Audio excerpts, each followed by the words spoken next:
नमस्कार. IBC मराठीमध्ये तुमचं स्वागत आणि मी तुमचा लाडका गजाभाऊ. आज आपला विषय असणार आहे नितीन गडकरी यांच्या E20 इथेनॉल संदर्भात. E20 इथेनॉल म्हणजे पहिला समजून घ्या. E20 म्हणजे इथेनॉल 20% म्हणजे एका लिटर मागं 20 मिली इथेनॉल किंवा 200 मिली इथेनॉल वापरण्याचं परमिशन. 200 मिली वापरण्याचं परमिशन. म्हणजे जे आपण वाहन खरेदी करणार आहोत, म्हणजे मी आता सांगली जिल्हा मध्यवर्ती बँकेतून गाडी खरेदीसाठी कर्ज घेतलं. समजा एक 20 लाखाची गाडी घेतली आणि त्याच्यावर एक्सपेरिमेंट कोण करणार? तर नितीन गडकरी करणार, सर्वोच्च न्यायालयाचा निकाल घेऊन. कशा पद्धतीनं? की आम्ही वर्षभर पाहू इथेनॉलचा ह्या गाडीवर काय परिणाम होतो, कशा पद्धतीने एक्सपेरिमेंट मिळतं, कशा पद्धतीनं गाडी चालते, काय होतं.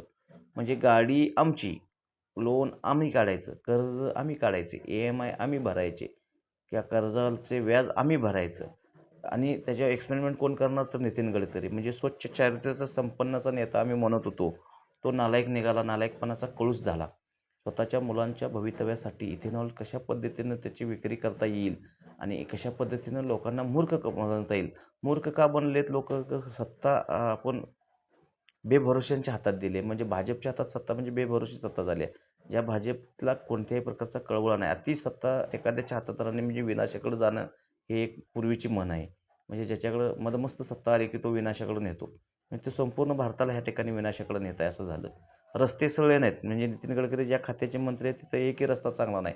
मुंबई गोवा हायवे आज 5-10 वर्ष झालं चालू आहे. बऱ्याच ठिकाणी राज्यात रस्ते पूल कोसळत आहेत, पूल ढासळत आहेत, दरडी कोसळत आहेत, रस्त्याची डांबर निघत आहे. ह्या गोष्टी बघायचं सोडून त्यांनी इथेनॉल म्हणजे महाराष्ट्रातल्या काँग्रेस राष्ट्रवादीच्या साखर कारखान्यातून येणारं इथेनॉल खरेदी करायचं ₹60-62 आणि ते सरकारला 80-85 रुपयानं घालायचं. त्यामध्ये 10-15 रुपयाचा फरक ठेवून ते विकायचं. म्हणजे नुसत्या ह्याच्यामध्ये कसा पैसा मिळेल आणि सरकारला कसं लोकांना कसं मूर्ख बनवता येईल एवढंच काम नितीन गडकरी करत आहेत.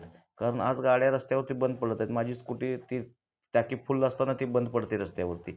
गॅरेजला 3 डाऊन दिलं तर कोणत्याही प्रकारचा दोष नाही. हे दोष आहे कशात? मग ते दोष आहेत तेलात. ज्या E20 इथेनॉलमध्ये जे 20% इथेनॉल वापरायला लावलं त्या पद्धतीचं ते इंजिन आहे का? ते इंजिन त्या पद्धतीचं तयार केलं आहे का? हे पहिलं पाहणं गरजेचं होतं. ते न पाहताच E20 म्हणजे इथेनॉल मिक्स करण्याला परमिशन सर्वोच्च न्यायालयानं दिलं 1 वर्षासाठी. एक्सपेरिमेंट केलं 1 वर्षासाठी आणि निकाल त्यांच्या बाजूने न्यायालयाने दिलं. न्यायालय त्यांचीच असणार आहेत कारण सगळे खासदार त्यांचेच आहेत. सत्ता अबाधित त्यांच्या हातात आहे. हुकुमशाहीकडे देश प्रस्तावित होत आहे. कारण हे आम्ही बोलण्यापेक्षा आणि कोणतरी बोलावं हे अशी आमची अपेक्षा, पण या भारतात बोलणारे कोण नाहीत. कारण ह्या भारतात जर बोलणारे असते तर मोगल, पोर्तुगीज आणि ब्रिटिशांनी आपल्यावर इतके वर्ष राज्य केलं नसतं. पेशव्यांनी आपल्या गळ्यात मडगं